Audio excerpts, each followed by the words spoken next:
Shalom teman-teman, senang sekali boleh jumpa kembali dengan saya Andre dalam tayangan Kepo Channel hari ini. Dalam Kepo Podcast hari ini kita kedatangan tamu yang luar biasa, seorang hamba Tuhan. Kita langsung saja kenalan, Pastor Jimmy. Belum semua. Terima kasih Pastor, senang sekali kesempatan yang luar biasa boleh ketemu di sini. Sudah beberapa kali ketemu semuanya kalau mau lihat secara sepintas, tapi kali ini bisa bicara langsung, bisa berbagi cerita tentang kehidupan pastor yang juga seorang pelayan Tuhan, seorang hamba Tuhan, dan orang berharap cerita dari pastor itu bisa memberkati kita semua. Oke, kalau mau lihat dari casingnya, ini tidak mungkin produk asli Indonesia. Saya pikir tadi mau bilang, kalau lihat casingnya nggak ada potongan hamba Tuhan. Ini kalau lihat casingnya, kalau mau lihat secara sepintas ini, kalau bilang produk asli Indonesia pasti bukan lah. Orang tua asal dari mana? Papa mama saya orang India, memang Asli India. asli orang India. Sama kita lahirnya cuma di Medan. Jadi orang tua dari India ada usaha atau misalnya di Medan, di mana? Enggak, jadinya ya papa saya dulunya itu kerja direktur satu perusahaan asing. Ya mama saya dulu guru bahasa Inggris.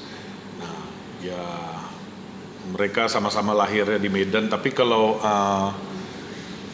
kakek dari mama memang dia ada campuran Portugis. Jadi makanya mereka tapi dua-duanya orang India. Jadi perjalanan sebenarnya dari Medan kok bisa sampai di Bitung gimana?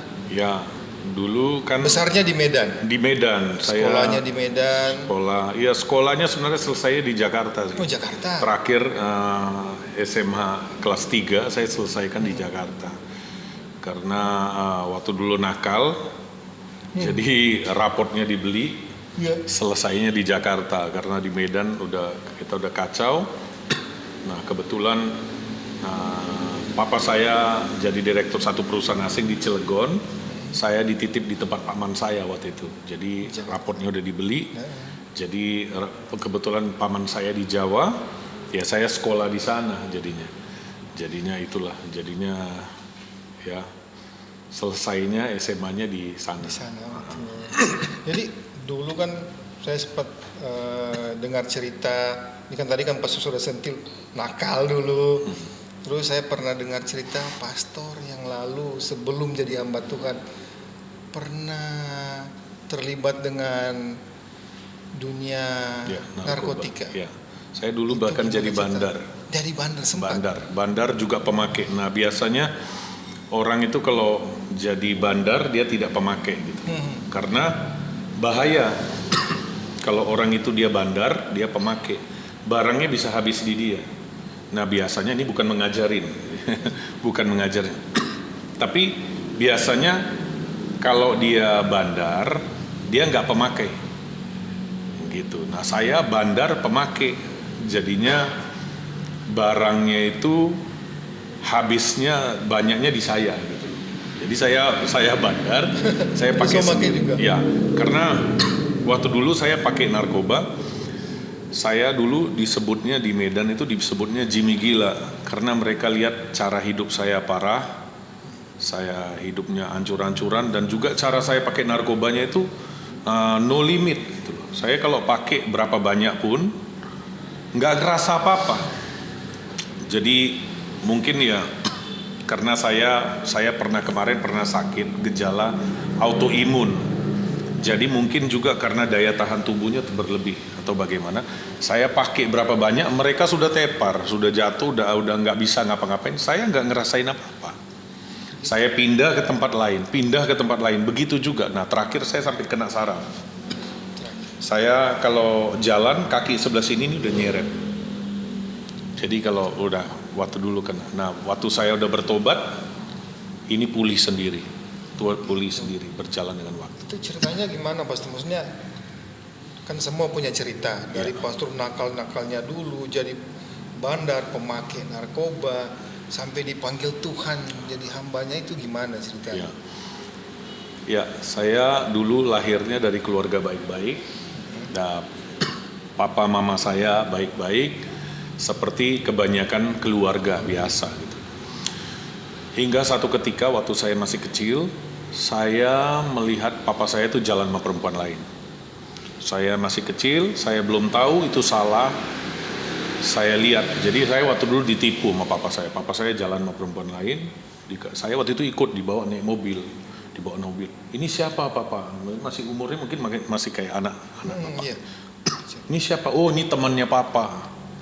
Jadi dibawa jalan apa segala macam ada. Itu. Nah, pada saat saya sudah besar, saya baru tahu ternyata ini seperti ini gitu. Dan saya juga waktu dulu, saya di sini bukan mau jelekkan papa saya udah meninggal. Mama saya juga udah meninggal, tapi mereka akhiri hidup mereka dengan sangat luar biasa. Banyak orang dapat kesaksian, diberkati lewat hidup mereka. Bagaimana juga masalahnya bukan bagaimana kita memulai, tapi bagaimana kita mengakhiri. Kita bisa mulai dengan sangat baik, tapi pada ujungnya kita mengakhiri dengan sangat buruk. Nah, tapi saya bersyukur papa saya, Tuhan genapkan firman-Nya berkata satu orang selamat, seisi keluarga diselamatkan. Nah, papa saya juga waktu dulu sering, karena saya satu-satunya anak laki-laki, jadi saya di tengah. Jadi kakak saya perempuan, adik saya perempuan, saya nomor 2. Nah, papa saya sering berkata, kan sebagai anak kecil kan biasa, ini ribut di rumah, berkelahi lah, gara-gara apa, biasa lah gitu. Nah, sering ada perkataan papa saya, dia berkata gini, bencong kamu, berani sama perempuan, berani cuman di rumah. Bahkan pernah waktu dulu teman-teman saya datang, papa saya ngomong di depan orang gitu loh. Papa saya ngomong di depan orang, ini bencong ini, beraninya cuman sama perempuan. Nah, akhirnya saya bertumbuh dengan jadi orang yang mau membuktikan.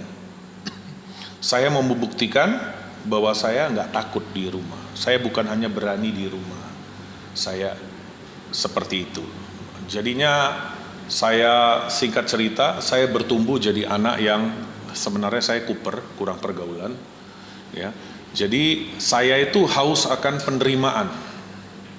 Nah, sebagai orang yang tertolak, makanya saya berkata orang tua ini hati-hati dengan perkataan mulut kita.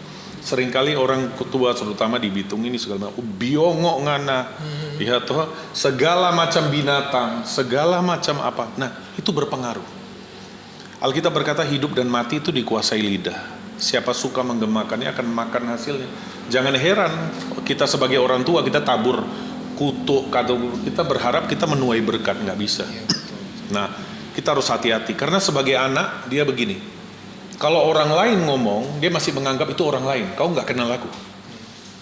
Tapi kalau orang tua yang ngomong, itu berbekas. Nah, jadinya seperti itu saya bertumbuh jadi anak yang tertolak. Nah, singkat cerita waktu itu SMP kelas 2, saya lihat di sekolah saya ada orang-orang yang mereka nakal, tapi kalau mereka ada di kelas itu rame. Mereka ditunggu. Mereka bagian yang nyaut kalau ada guru ngomong apa, diketawain, dibuat lucu-lucu. Nah, saya lihat orang senang sama mereka. Kalau ada mereka rame gitu loh. Nah, karena saya ingin dikenal, saya ingin diterima, saya bergaul dengan mereka. Alkitab berkata, pergaulan buruk merusak kebiasaan yang baik. Nah, saya bergaul dengan mereka, singkat cerita saya mulai kenal yang namanya ganja. Karena dari Medan itu ganja itu di mana-mana. Saya dulu pakai ganja, saya hanya ngerokok kalau ganja saya habis. Saya 4 pak rokok setiap hari, itu ganja semua. Saya bisa linting, dari lintingnya kacau, nggak berbentuk, sampai saya tuh linting, orang itu nggak tahu bedakan mana rokok asli, mana rokok lintingan saya, sampai sangat rapi. Saya dari 2 tangan sampai bisa 1 tangan. Jadi seperti itu. Nah, saya dulu rokoknya semua, saya pakai ganja semua. Jadi saya linting semua, jadi ganja semua. Saya hanya ngerokok kalau ganja saya habis. Nah, seperti itu. Nah, singkat cerita, saya mulai kenal yang namanya ganja, dan Bukan hanya itu, saya mulai kenal yang namanya koplo, namanya pil penenang, pil BK, segala macam minuman keras. Nah, alhasil seperti itu nggak mungkin naik kelas.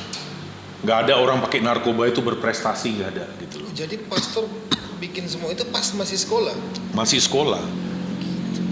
Jadinya saya pakai. Nah, alhasil apa? Singkat cerita saya tinggal kelas. Nah, karena waktu itu tinggal kelas, papa saya sudah di Jawa, di Cilegon. Dia jadi direktur satu perusahaan asing. Nah, saya waktu itu saya bilang saya udah nggak mau sekolah lagi. Kalau saya nggak dikasih beli raport, saya nggak mau tinggal kelas di tempat saya. Malu kan. Jadi papa saya waktu itu tawarkan, udah kamu sekolah di sana, nanti bisa nanti paman kamu yang nanti handle kamu gitu. Kamu tinggal tempat dia, raport dibeli, saya dibeli, nilainya bagus banget gitu. 7, 8, 9. Padahal raportnya beli semua, nilainya beli gitu loh. Nah, saya masuk sekolah. Nah, kebetulan waktu itu udah terlalu, karena waktu dulu sistemnya masih sangat ini ya, belum ada handphone, belum ada apa-apa waktu zaman dulu itu. Jadi terlambat sekali. Saya daftarnya itu udah terlambat. Sekolah itu nggak ada yang mau terima. Mungkin juga mereka lihat tampangnya nggak meyakinkan, walaupun rapotnya bagus, nggak meyakinkan gitu loh. Jadinya saya masuklah di sebuah sekolah di Jakarta, di Bekasi sih. Itu sekolah itu pembuangan terakhir. Jadi anak-anak paling nakal di seluruh Jakarta itu di situ. Ada sekolah-sekolah yang nakal seperti, ya saya nggak usah sebut lah, ada sekolah-sekolah. Udah sekolah itu paling nakal, ini paling sekolahnya paling nakal lagi. Jadi dari tempat itu yang paling dibuang dimasuk. Jadi sekolah ini adalah sekolah pembuangan dari semua, bahkan dari daerah-daerah, dari Medan, dari mana, itu masuk sana. Kalau dulu kita punya status ya, kalau kata status kan ada status sekolah kan disamakan, ya diakui, apalagi sekarang kan ada akreditasi. Nah, statusnya sekolah saya diampuni. Jadi, saya terakhir pas ke sana, saya ke Jakarta di tempat sekolah, sudah nggak ada sekolahnya, sudah tutup. Jadi ini sekolah nggak ada musuhnya. Kenapa? Penjahat-penjahatnya mereka semua sekolah di situ. Jadi sekolahnya ini nggak pernah ribut. Paling pun kalau ribut di dalam. Jadi nggak ada. Nah, jadi saya pindah di sana. Nah, itulah awal pertama saya kenal yang namanya putau. Putau itu adalah heroin. Cara pakainya dengan cara disuntik atau caranya dengan cara di drag. Drag itu dibakar, ditaruh di timah, dibakar. Nah, saya waktu dulu pakai. Ya. Waktu dulu yang namanya putau belum begitu banyak orang kenal. Saya sudah pakai yang namanya putau, heroin. Ya. Nah, singkat cerita, sebagai anak saya mau ketemu papa saya karena sama-sama di Cilegon. Nah, sama-sama di tanah Jawa. Nah, kesalahan yang waktu dulu yang papa saya buat, dia jalan sama perempuan lain karena dia diangkat jadi direktur. Dia sering jalan sama sekretarisnya. Nah, sekarang saya sudah besar. Bahkan pada saat saya ke Jawa, saya ke Cilegon itu, saya bawa teman-teman saya. Teman saya bilang, itu siapanya papa kamu? Saya nggak bisa jawab. Karena orang bisa lihat itu bukan teman biasa. Bisa kelihatan lah. Mana orang jalan dengan pacar, dengan apa, orang bisa kelihatan gitu loh. Jadi sekarang anak muda jangan tipu bilang, oh ini kakak saya. Kakak itu nggak ada gandeng-gandengan, nggak ada gitu loh. Jangan tipu lah gitu. Jadinya jangan lagi. Jadi seperti itu. Jadi orang udah lihat seperti itu. Nah, saya nggak bisa ceritakan ke siapapun. Saya nggak bisa ceritakan di mama saya di Medan. Kenapa? Saya nggak mau ceritakan. Saya takut mama saya sakit, mama saya susah. Saya nggak mau ceritakan. Saya nggak bisa ceritakan ke paman, tante saya, sepupu saya, di mana saya tinggal. Saya bahkan nggak bisa ceritakan kepada teman saya. Teman saya itu mati karena AIDS. Dia mati karena AIDS. Dia waktu diangkat itu dari kasur, itu sampai kulitnya sampai nempel-nempel di kasur. Hari ini saya bisa hidup. Saya tahu itu anugerah Tuhan. Kenapa? Apa yang dia buat, saya juga buat. Apa yang dia pakai, apa yang dia lakukan, saya juga lakukan. Jadi kalau saya masih hidup hari ini, saya tahu itu cuma karena anugerah Tuhan. Saya tahu ada reason kita masih hidup. Kalau kita lihat hidup kita aja masing-masing, ada banyak orang nggak mencapai usia kita kok. Betul? Jadi kalau kita masih hidup itu adalah sebuah kesempatan. Nah, saya nggak bisa ceritakan ke teman saya nggak bisa ceritakan kemanapun, tapi Tuhan tahu, Tuhan mengerti. Hari ini mungkin ada banyak saudara yang kau ada hal yang kau nggak bisa ceritakan kepada siapapun. Dengar, Tuhan tahu dan Tuhan mengerti dan Tuhan mau memulihkan. Nah, singkat cerita, saya selesai sekolah. Saya begitu udah selesai sekolah, saya dikirim balik sama papa saya balik ke Medan. Nah, pada saat saya dikirim balik ke Medan, itu teman-teman saya yang dulu itu pada jadi bandar narkoba. Jadi teman-teman saya yang waktu dulu itu pada jadi bandar narkoba. Jadi saya untuk pakai yang namanya obat segala macam itu seringkali nggak perlu pakai uang. Jadi mereka tinggal cari teman. saya istilah mereka dulu ada barcode, barang contoh, sampel. Apa istilahnya itu? Ya, sampel. Ya, sampel. Jadi saya ini testernya. Jadi kalau mati ya saya mati duluan gitu loh. Jadi coba. Jadi saya seringkali nggak perlu uang seperti itu. Nah, lama-lama saya semakin kacau. Nah, satu hari proyek papa saya di Cilegon itu sudah selesai. Papa saya pulang dengan tidak bawa banyak uang. Karena apa? Dia banyak habiskan uang sama perempuan itu, sama sekretarisnya. Dan itu udah memang hukumnya. Kalau kita perselingkuhan pasti habis uang. Pasti habis. Karena itu sudah ada tertulis di Alkitab. Habis. Nah, papa saya juga suka minum, suka apa segala macam. Jadinya dari apa yang dia punya semua terakhir dia dikeluarkan juga dengan cara tidak terhormat. Nah, saya malu dengan papa saya. Papa saya balik ke Medan, cuman waktu itu bisa membeli ada waktu dulu mobil L300. Ya. Saya malu sekali karena apa? Harapan saya dulu karena saya udah lihat waktu dulu mobil papa saya seperti apa. Kita gonta-ganti mobil. Dia cuma datang seperti itu, mabuk. Orang yang pernah mau saya bunuh itu papa saya sendiri. Sampai segitu. Saya benci dengan papa saya. Karena apa? Papa saya telantarkan kita di keluarga, kita hidup susah, dia di sana hidup enak-enak. Jadi orang yang paling saya benci dan orang yang banyak melukai saya, orang yang pernah mau saya berkata saya akan bunuh, itu papa saya sendiri. Waktu itu. Ya. Nah, lama-lama saya bilang sama mama saya, karena papa saya pulang Medan, saya bilang gini, saya nggak mau tinggal satu rumah sama papa. Papa saya benci saya benci dia juga. Jadi gini, seringkali gini, kalau papa saya ada di rumah, saya nggak pulang rumah. Jadi yang mana duluan? Jadi kalau saya duluan di rumah, papa saya nggak pulang. Jadi seperti itu.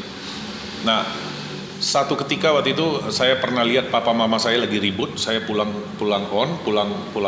dari diskotik. Dengan pengaruh obat yang masih tinggi, papa mama saya lagi ribut biasa, itu subuh.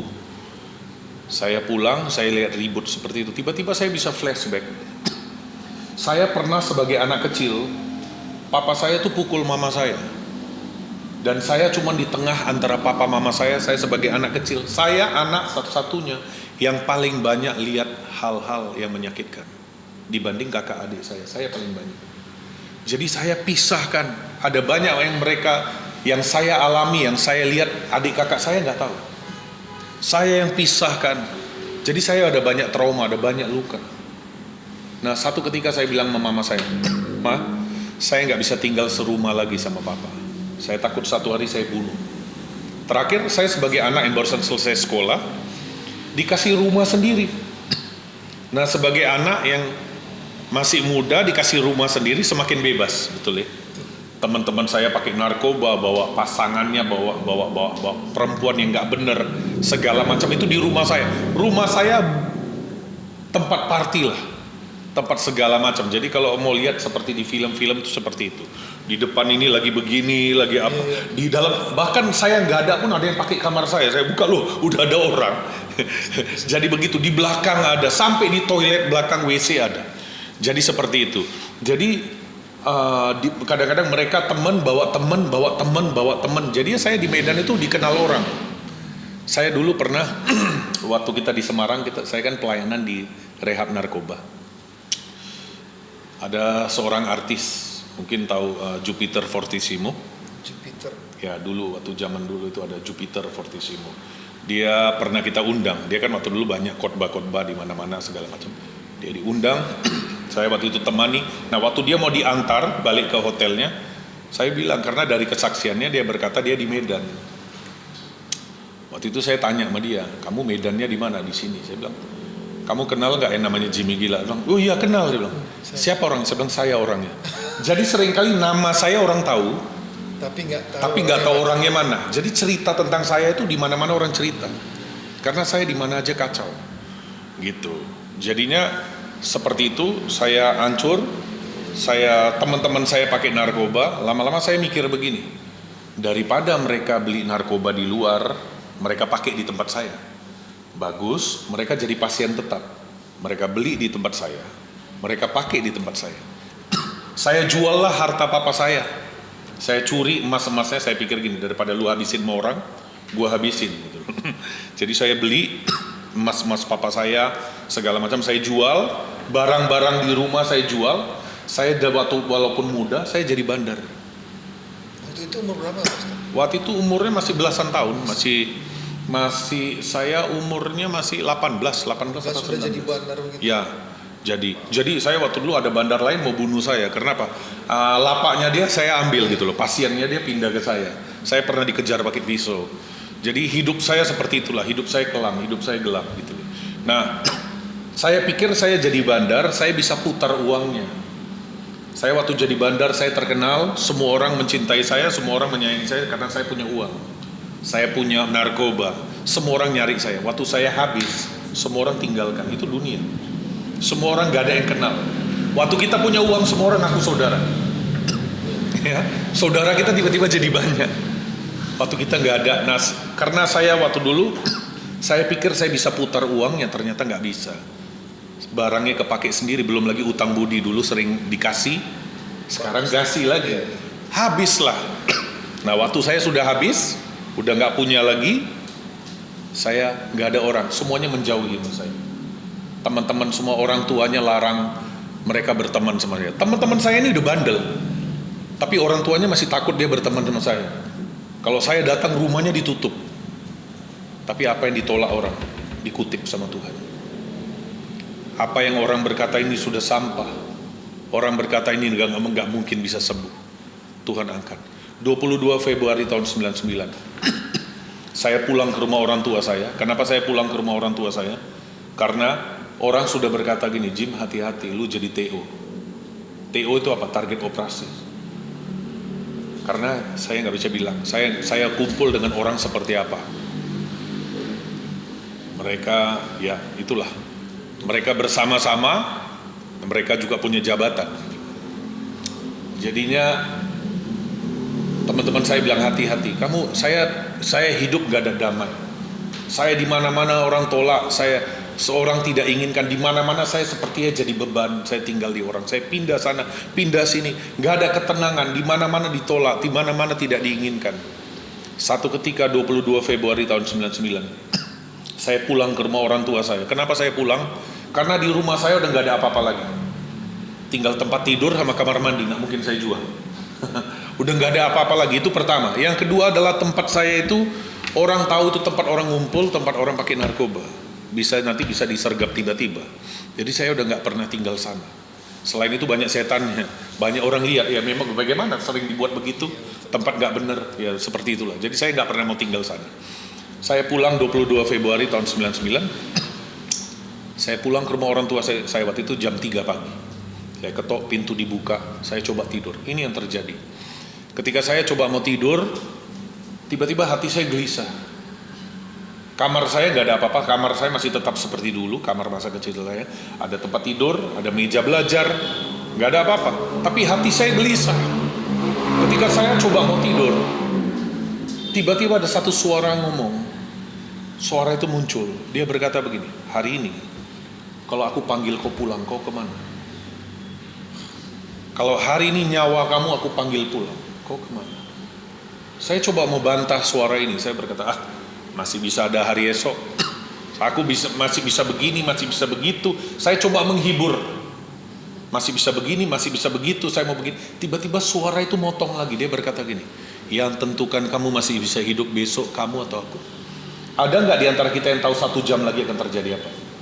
Ada nggak yang kita tahu besok akan terjadi apa? Nggak ada orang tahu. Dan hari itu seperti ada sesuatu yang pecah di otak saya. Saya sadar, saya akan ke neraka. Neraka sudah pasti menjadi bagian hidup saya. Saya dibesarkan dari keluarga Kristen. Bahkan orang tua saya, keluarga saya itu penatua gereja. Itu tidak membuat saya jadi Kristen. Karena apa? Kekristenan bukan dilahirkan dari darah dan daging. Kekristenan adalah masalah kita berjumpa pribadi dengan Tuhan. Dan kita punya komitmen sendiri dengan Tuhan. Dan hari itu saya ketakutan. Saya bangunin mama saya. Saya ketok pintunya. Mama saya buka pintu. Dan saya waktu itu bilang, Mah tolong doakan saya. Di situ mama saya nangis. 8,5 tahun dia doakan saya. 8,5 tahun dia buat semuanya. Anaknya gak semakin jadi baik, makin jadi brengsek, makin membawa nama aib nama keluarga, mencoreng nama baik keluarga. Di mana-mana orang kalau cerita tentang aku gak ada cerita baiknya. Cerita tentang keburukan gak ada yang baik dalam hidup saya. Dan itu hari mama saya nangis. Mama saya doakan saya, undang Tuhan Yesus masuk dalam hati. Saya ikuti doa saya. Saya berkata, mama saya tuntun dalam doa. Setelah saya dituntun dalam doa, saya merasa ada seperti suatu yang mau lepas, tapi masih tertahan. Tahu ya, seperti balon kalau kita ada pompa, dia sudah keras banget, tapi dia belum bisa meledak. Bagaimana juga dia masih terkurung, udaranya masih terkurung di sana. Saya rasakan seperti itu. Dan saya balik ke kamar saya. Saya berlutut di kamar saya. Saya berkata sama Tuhan, Tuhan, Kau berikan aku hidup cuma sekali. Sudah itu aku akan dipanggil dan aku akan pulang mati. Saya berkata, Tuhan, dalam hidup yang Kau berikan ini sekali, aku gak pernah lakukan sekalipun untuk memuliakan Kau. Aku gak pernah lakukan apapun untuk memuliakan Kau. Kalau Kau bisa lepaskan aku dari kecanduanku, aku akan dedikasikan hidupku buat Engkau. Dan hari itu suara itu berkata gini, Jim, aku bisa lepaskan Engkau, aku bisa bebaskan Engkau, ampuni papa kamu. Dan hari itu saya berkata, Tuhan, aku percaya dosa papaku kepada aku tidak sebanding dengan dosaku kepada Engkau. Aku berdosa dari aku hidup sampai sekarang. Kalau dosaku begini besar bisa Kau ampuni, aku mau ampuni papa. Aku cuma ngomong gitu. Saya doa yang sederhana, gak ada orang yang tuntun dalam doa. Saya percaya Tuhan lihat hati, bukan lihat bertele-telenya doa kita. Tapi suatu yang keluar dari hati yang jujur, hati yang hancur, hati yang tahu diri. Saya hari itu berkata, Tuhan, ampuni aku ampuni papa. Hari itu saya nangis kayak anak kecil. Saya nangis sejadi-jadinya, saya nangis. Lawat Tuhan, lawat saya, gak ada satu hamba Tuhan yang doakan saya. Saya nangis. Tapi yang saya rasakan, waktu saya nangis, ada sesuatu yang lepas. Tapi ada sesuatu yang penuhi saya. Ada sesuatu yang lepas. Ada sesuatu yang penuhi, ada sesuatu yang lepas. Saya, seperti dada saya ini bisa nafas dengan lega. Selama ini saya barusan tahu, ternyata saya terikat. Selama ini saya barusan tahu, ternyata saya hidup berbeban berat. Hari itu saya tahu dan saya tahu dan saya tahu. Saya diubahkan Tuhan, saya lahir baru. Hari itu saya nangis seperti anak kecil. Dengarkan, mulai hari itu 22 Februari sampai hari ini, saya jadi Jimmy yang berbeda dalam satu malam. Saya mau berkata dengan pada saudara, semua saudara yang mendengar. Ada satu kejap, ada satu malam, ada satu momen, ada satu perjumpaan dalam hidupmu. Kau tidak pernah sama lagi ketika kau bertemu dengan Tuhan. Dia udah buat itu dalam hidupmu. Dia bisa buat dalam hidupmu. Hubungan saya dengan papa saya dipulihkan. Hubungan mama dengan papa saya dipulihkan. Nama baik saya dipulihkan. Hari ini keluarga saya ada banyak yang jauh lebih kaya daripada saya. Banyak punya penghasilan, tapi orang tuanya bandingin mereka dengan saya. Itu buktikan satu hal. Ada nilai-nilai yang jauh lebih tinggi daripada sekedar uang. Mereka berkata, contoh itu Jimmy. Saudara, hari ini Tuhan angkat, Tuhan pulihkan. Bahkan sekarang saya boleh melayani. Kalau saudara bertanya kenapa saya melayani hari ini, kenapa saya gak bisa sangkal Tuhan saya. Dia udah begitu baik sama saya. Saya utang budi pada Tuhan. Alkitab berkata ada 2 orang diampuni. Yang satu berutang banyak, yang satu berutang dikit. Yang mana paling mengucap syukur? Adalah mereka yang diampuni lebih banyak. Pertanyaannya, kita bisa lihat nggak? Kita sebagai orang yang diampuni banyak. Dosa paling besar itu bukan bicara ketika kita pakai narkoba. Dosa paling besar itu bukan bicara ketika kita jatuh dalam perzinahan.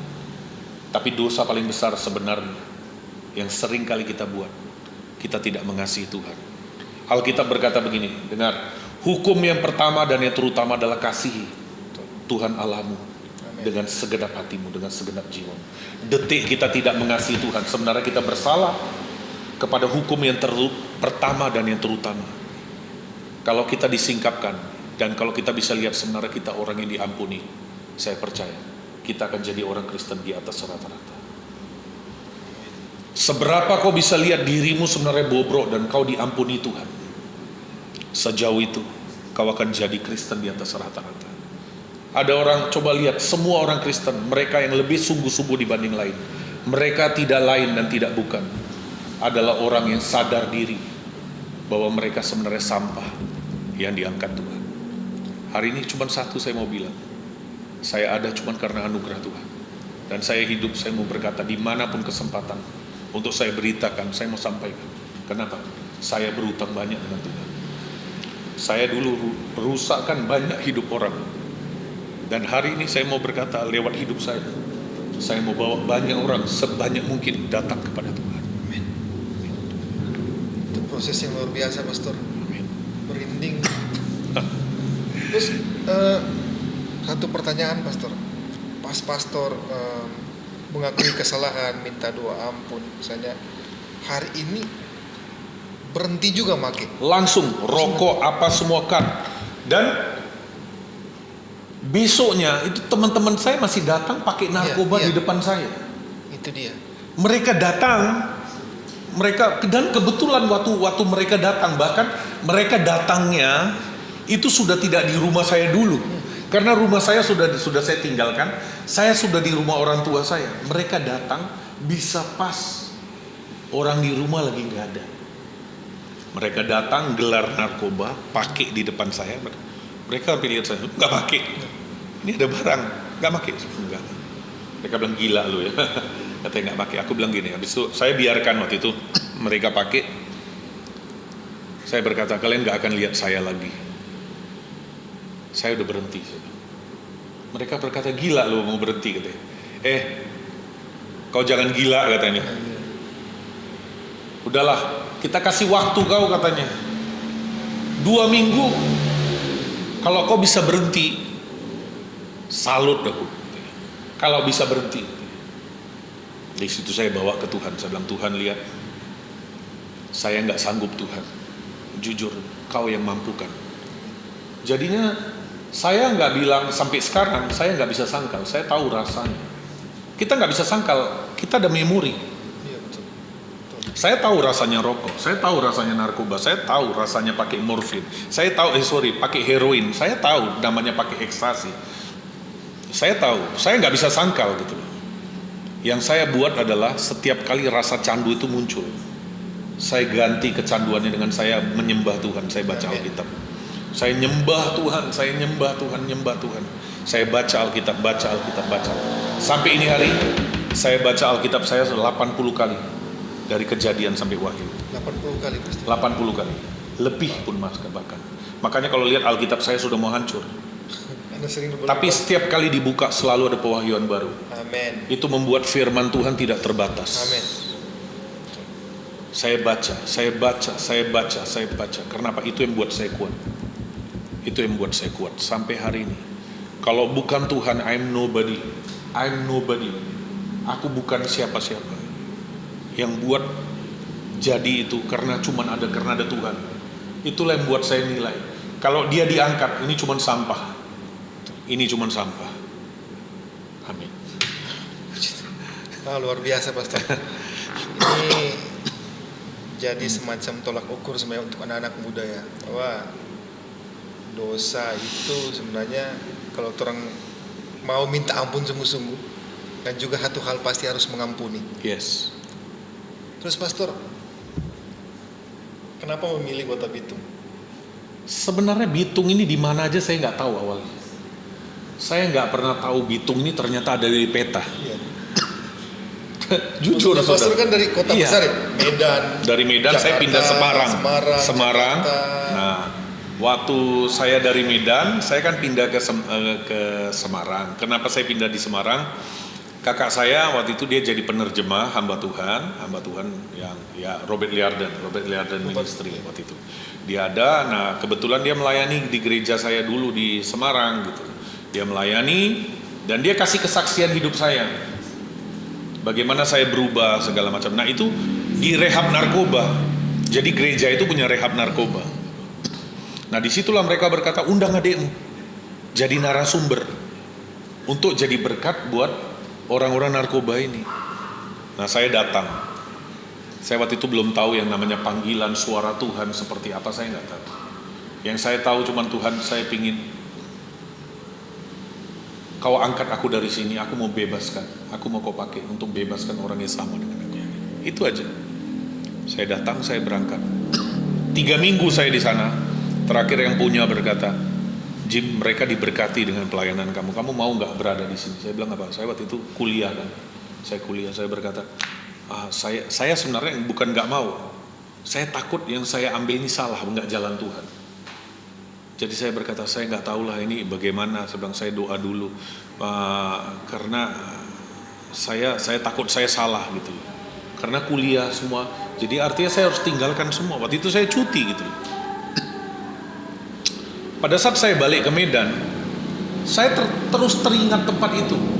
Mimpi tempat itu, teringat tempat itu, nggak damai, teringat terus tempat itu. Ternyata itu panggilan.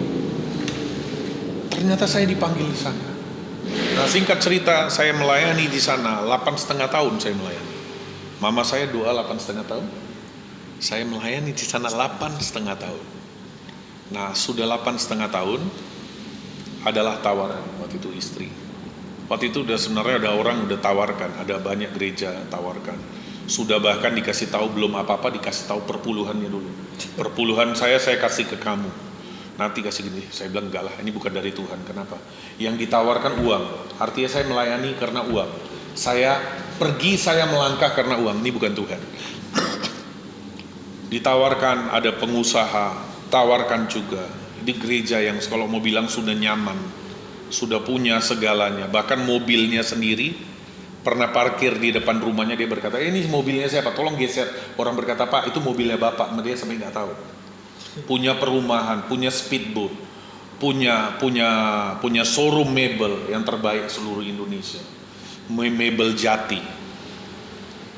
Saya enggak. Kenapa? Saya berkata, kalau saya melangkah karena uang, artinya Tuhan saya uang, saya enggak mau. Saya mau melangkah karena memang di mana hati Tuhan ada. Tiba-tiba istri saya berkata, kita diminta pelayanan ke Bitung, melayani, mengembalakan orang pengungsian.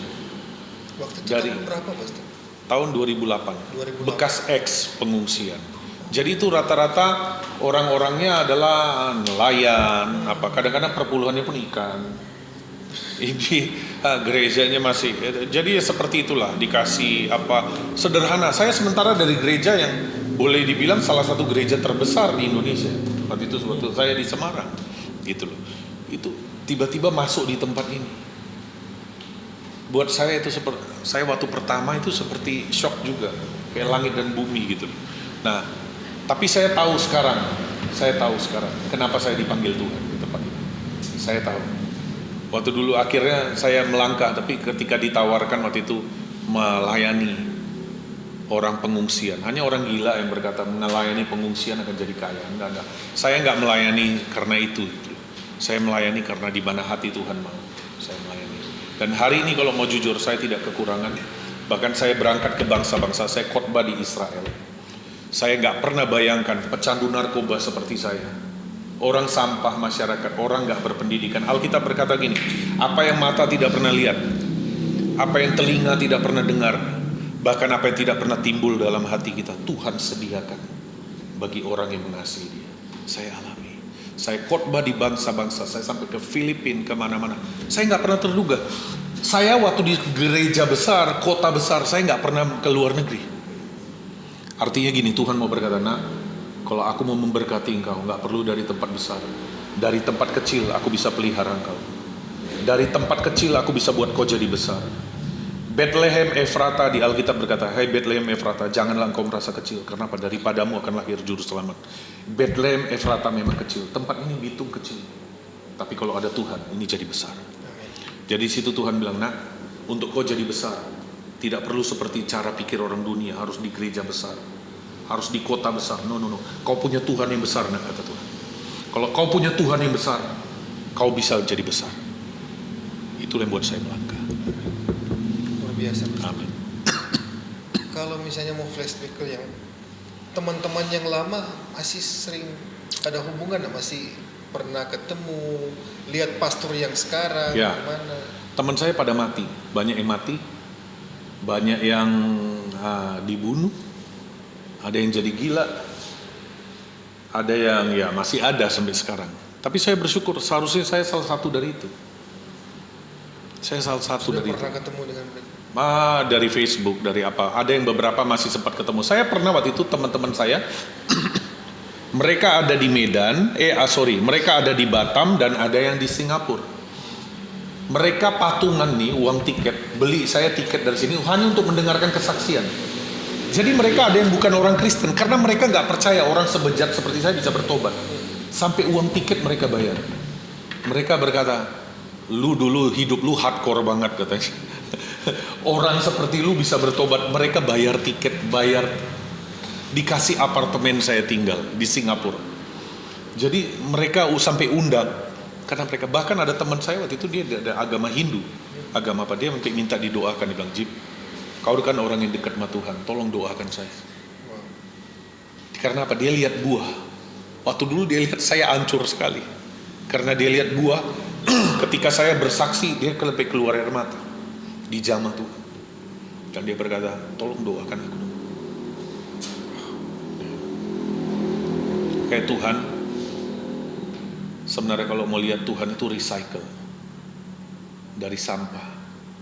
Kalau kita lihat ada banyak sampah-sampah, ada botol aqua di luar.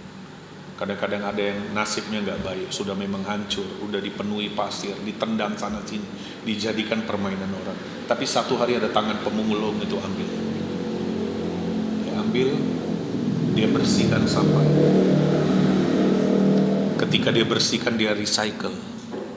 Dari bahan yang sama, jadi bentuk yang berbeda untuk kegunaan yang berbeda. Kalau kita lihat di baju kita ada polyester, itu bahannya dari sana. Di recycle, tetap yang sama, dari bahan yang sama, jadi bentuk yang berbeda untuk guna yang berbeda. Jadi Tuhan kita itu pemulung, angkat sampah, dia recycle sampah ini sehingga saya ada. Amin. Amin. Puji Tuhan. Oke, Pastor.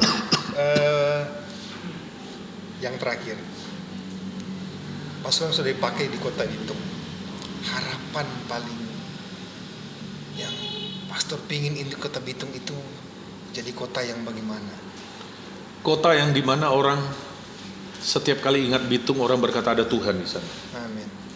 Orang berkata di tempat itu ada lawatan Tuhan, di tempat itu ada api Tuhan, di tempat itu kita kalau datang atmosfernya beda. Ya, saudara kalau lihat ada kota waktu dulu ada negara ya Korea, ya itu mereka berdoa, mereka bahkan di bandara itu mereka doa, suara bahasa roh mereka doa itu kalahkan mesin jet pesawat, mereka doa. Dan banyak orang alami ketika mereka datang di sana. Saya nggak tahu sekarang. Dulu itu apinya seperti itu. Mereka datang. Banyak orang hanya sekedar hadir di sana, dilawat Tuhan dan alami.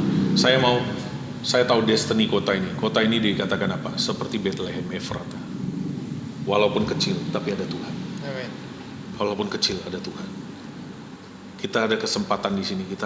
Kita ambil atmosfer kota ini, kita sampaikan firman dengan, makanya ini sebuah kebetulan. Saya senang sekali karena lewat ini nembus batas tembok gereja. Ini tembus kemanapun. Apa yang kalian lakukan? Kalian bukan lakukan untuk diri kalian lakukan untuk kerajaan Tuhan. Ini Tuhan akan perhitungkan, saya tahu. Miliki mimpi kalian ini terus. Kawal ini apa yang telah kalian mulai. Tuhan akan buat jadi ajaib. Amin. Satu pesan untuk anak-anak muda Kota Bitung, Pastor. Kenali Tuhan, cinta Tuhan. Percaya, Alkitab berkata begini, tidak pernah Tuhan menyuruh keturunan Yakub untuk mencari dia dengan sia-sia. Percaya.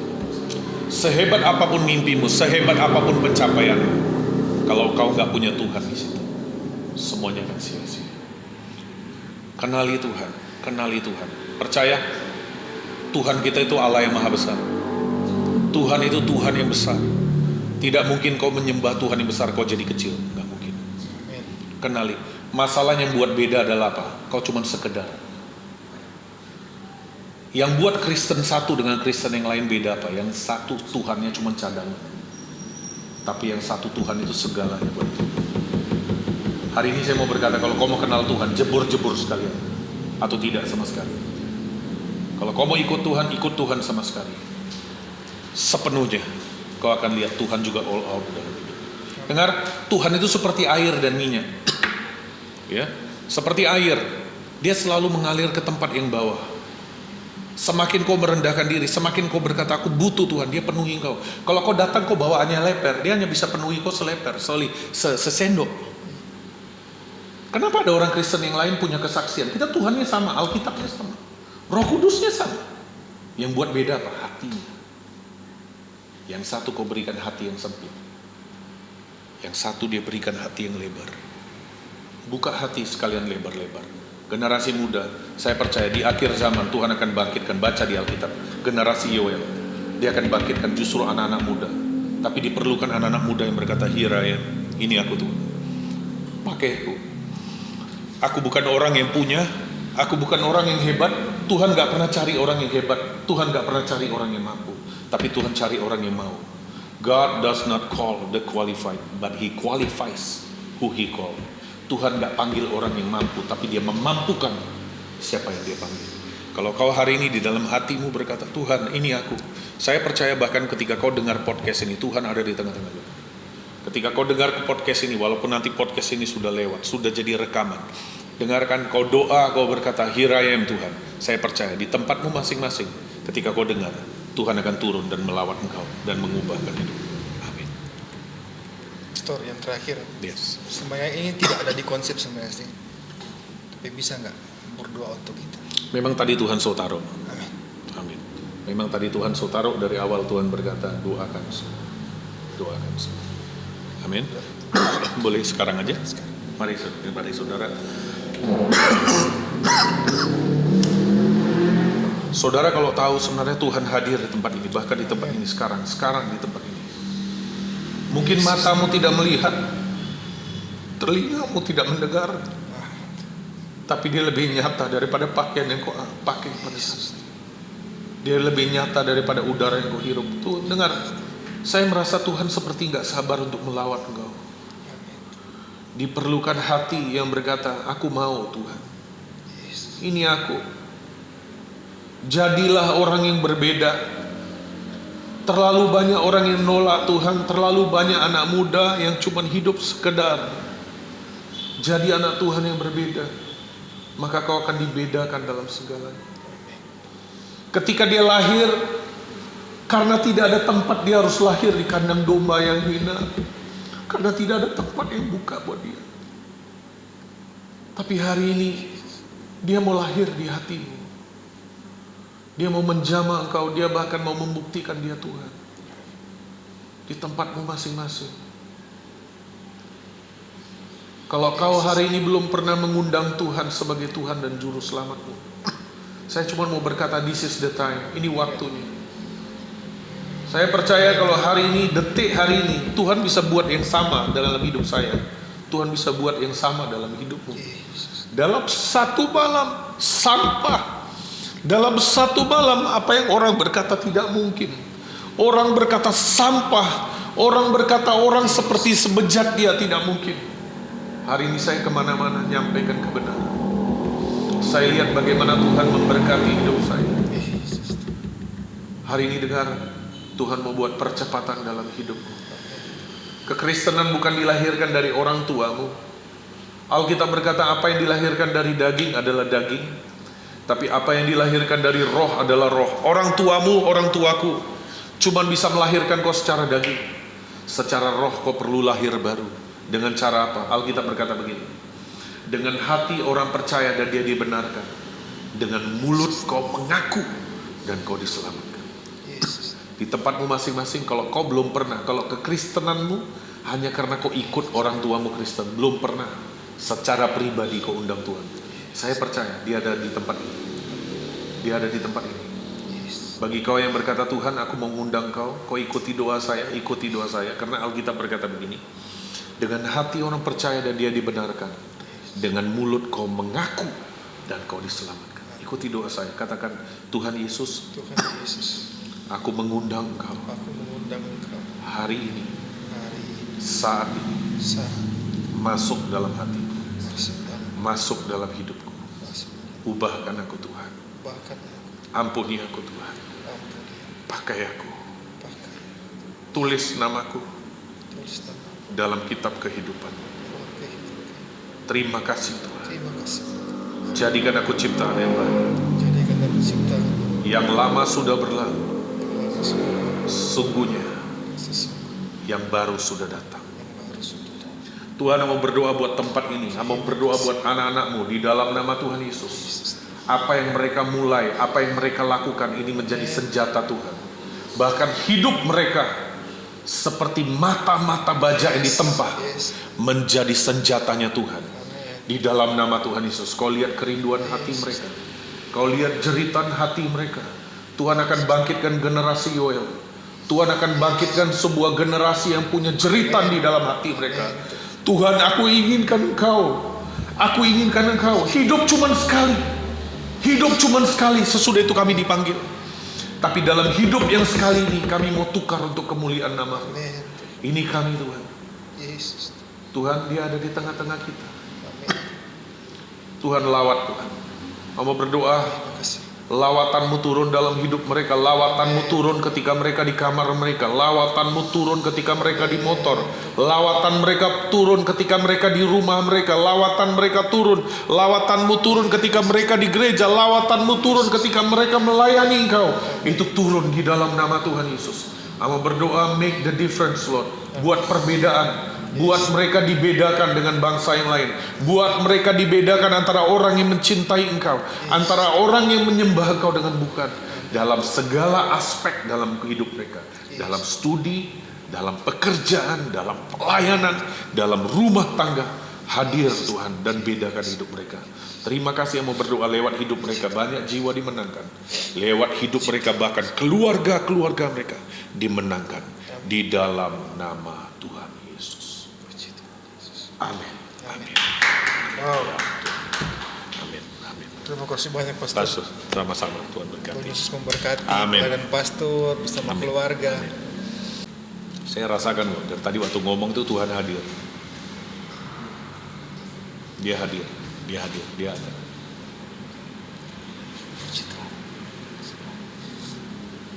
Ini kehendak Tuhan kok yang kalian lakukan. Ini kehendak Tuhan. Lakukan, lakukan dengan hati. Hal-hal yang kecil yang kalian boleh ambil, hal-hal yang kecil, hal-hal yang sederhana, lakukan dengan cinta yang besar. Daripada hal-hal yang besar kalian lakukan dengan cinta yang kecil. Karena apa? Yang buat semua ini naik di hadapan Tuhan ketika kalian punya api. Zaman dulu orang Israel, mereka ketika mempersembahkan korban kan ada api. Betul. Kalau nggak ada api, korban itu nggak pernah naik. Api itu melambangkan cinta, gelora. Artinya dengarkan, segala suatu pelayanan kalian, jadi temburin, jadi penyanyi, dari apapun, ketika nggak ada api itu nggak pernah naik di hadapan Tuhan. Tapi hal kecil, mungkin kau cuma bagian bersihkan, siapkan ini, kau lakukan dengan cinta. Kau berkata, Tuhan ini penyembahanku. Dia berkenan, dia akan jawab. Amin. Ini luar biasa, ini menjangkau bahkan melewati tembok. Ini luar biasa. Tetap doa, saya berdoa di tempat ini, kalian tetap ada doa, kalian tim ada doa bersama, dan kalian sendiri pribadi punya hubungan pribadi. Amin.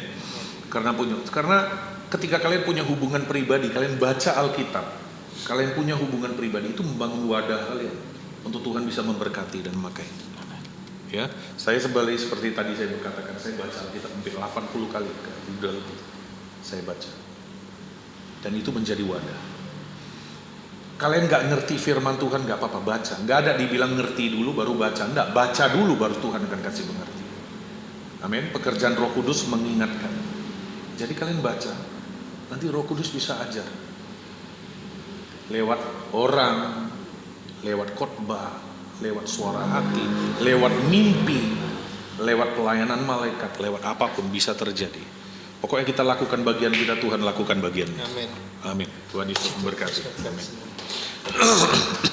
Oke, terima kasih banyak teman-teman. Semoga podcast hari ini bisa memberkati kita semua. Cintai Tuhan Yesus. Minta ampun, bertobat, buat dirimu berharga untuk orang lain. Terima kasih banyak. Sampai jumpa di podcast selanjutnya. Podcast Kepo Low Profile.